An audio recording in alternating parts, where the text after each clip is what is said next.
এরপরে বিশ্বনবী বদরের প্রান্তরে কষ্ট পায়, আল্লাহ বিজয় দিয়ে খুশি করে দিলেন।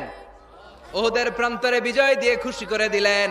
মক্কা বিজয়ের মধ্য দিয়ে পুরো মক্কার সব ক্ষমতা বিশ্বনবীর পায়ের নিচে এনে খুশি করে দিলেন। মক্কা বিজয় করে ফেললেন বিশ্বনবী, কিন্তু একজনেরও মারেন নাই, বড় বড় কয়েকটা যুদ্ধাপরাধী ছাড়া বাকি সবাইরে মাফ করে দিলেন। বিশ্বনবী বললেন লা তাসরিবা আলাইকুমুল ইয়াউম ইযহাবু আনতুমুত তুলাকা। সবগুলা ভয়ে কাঁপতেছিল।